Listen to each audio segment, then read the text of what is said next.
On va aujourd'hui parler du sujet de l'éducation sexuelle à l'école à des âges de pré-adolescents. Et comment on essaye de justifier ce sujet au niveau international, au niveau national. On va se baser sur des données françaises.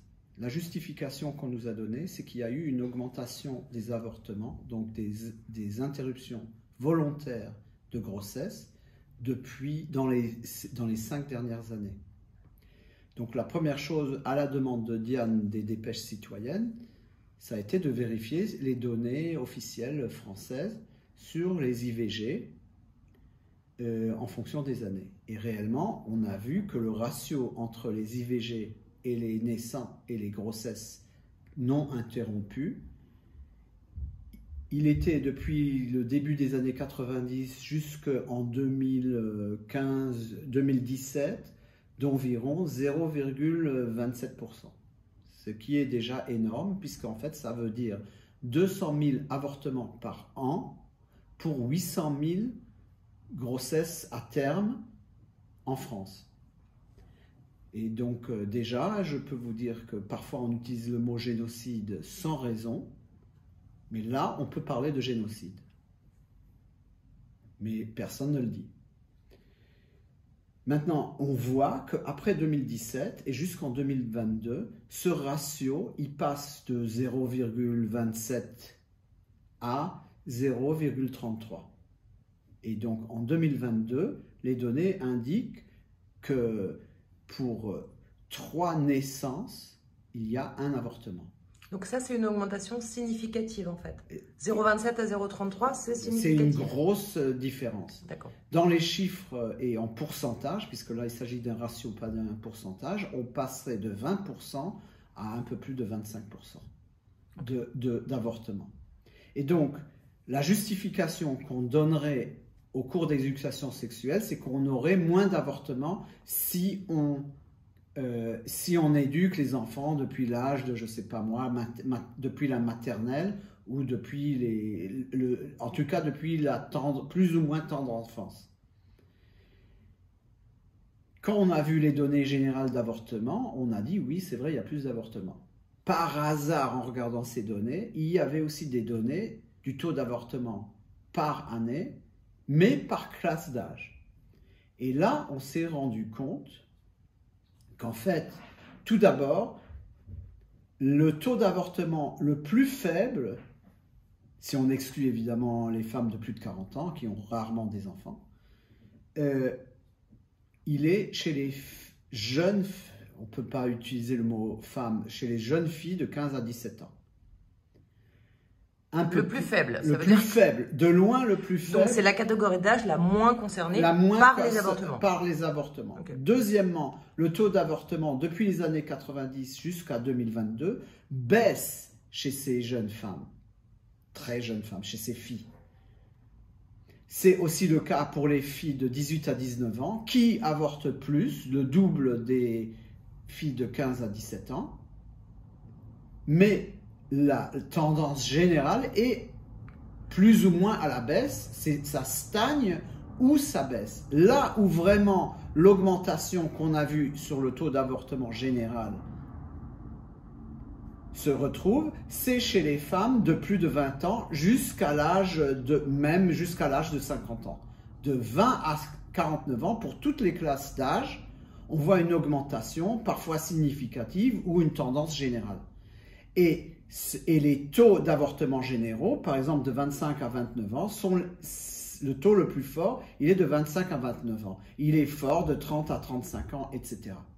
Donc, et ça c'est très simple, on peut dire que le gros des avortements se fait chez des femmes qui ont des expériences sexuelles, et ça n'a rien à voir avec, quand on pense avortement, on pense à une fille de 16 ans, ou de 17 ans, ça n'a rien à voir. Ça n'a rien à voir avec le fait qu'elle n'est pas avertie. C'est une décision qui est liée au fait qu'elle ne peut pas avoir d'enfants pour des raisons pratiques, économiques ou autres, ou parce qu'elle a déjà des enfants et que, de nouveau, pour des raisons pratiques, elle ne peut pas en avoir plus.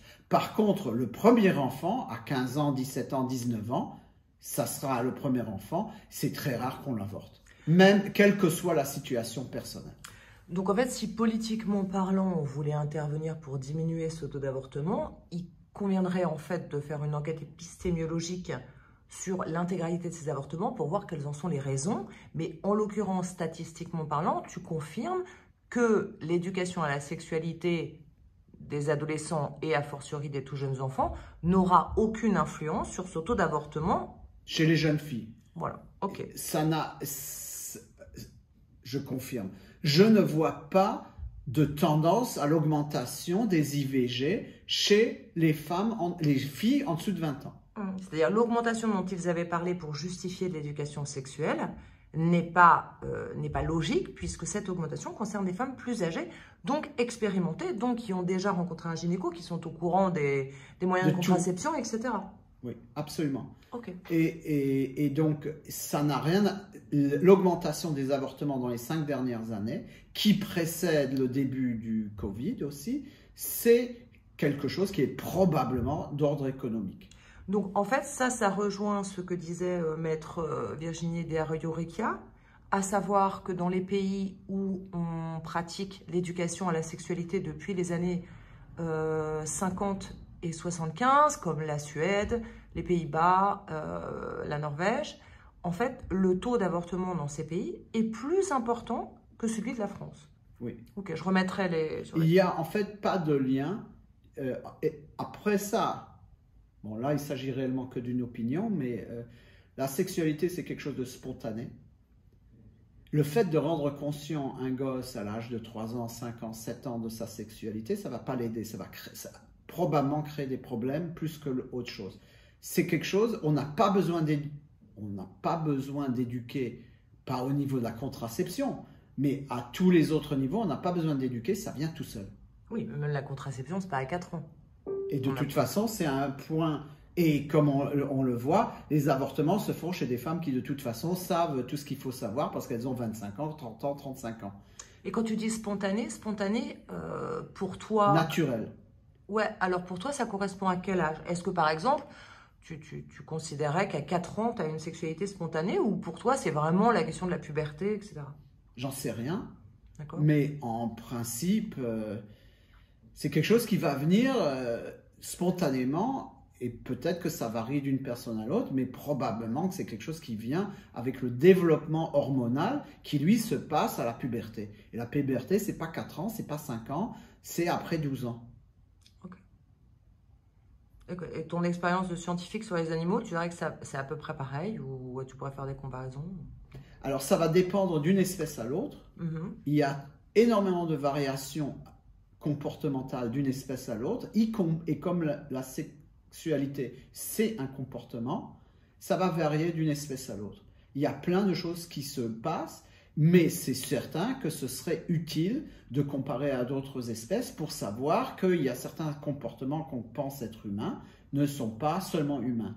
Et de comprendre un peu mieux, parce que quand on regarde des animaux, et surtout des animaux qui sont relativement éloignés de nous, pas trop mais relativement, des lézards ou autres, on a une vue plus objective et ça peut nous aider à mieux comprendre.